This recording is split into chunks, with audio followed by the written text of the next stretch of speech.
Hi everyone, I'm Luke Ellis with your CLTV Sports Update, and Scott Skiles says he's not being greedy, just being a good businessman in his negotiations with the Bulls that seem to be at a standstill.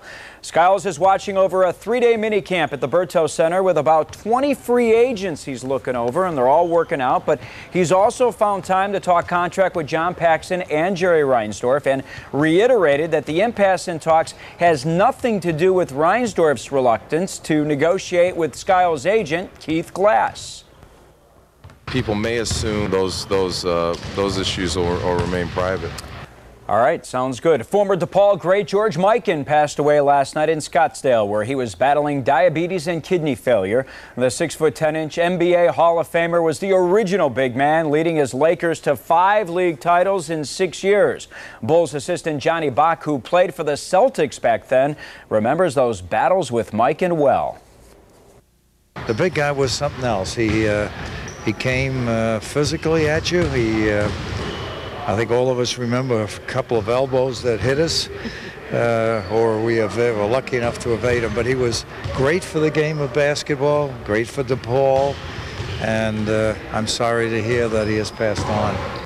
Yes, so are we. Mikan was 80. White Sox are off, but today they took El Duque off the disabled list so he can start tomorrow night's 3-game series opener against Cleveland at the Cell. Wow, last night the White Sox blew a great opportunity to sweep the Angels, but it was one of those games the Sox never were in control of.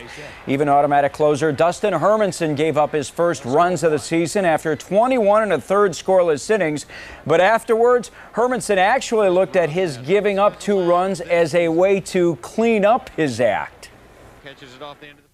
The greatest thing about it is I can get a haircut now. I've needed one since the second day of the season, and no one would let me do it. You know how superstitious we are, so no one will let me go out. And they're like, no, you can't change anything. So I listened to them, so now it's time to get it off.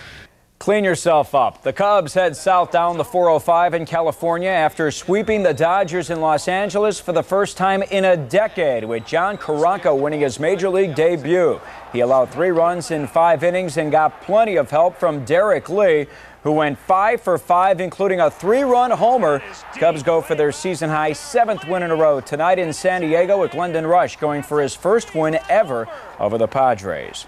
Couple of quick notes. The Wolves in Philadelphia. Game 1 of the Calder Cup Finals tonight at Allstate. We'll have the highlights at 9. Miami hosts Detroit in Game 5 of the Eastern Conference Finals. Series is tied at 2 games apiece.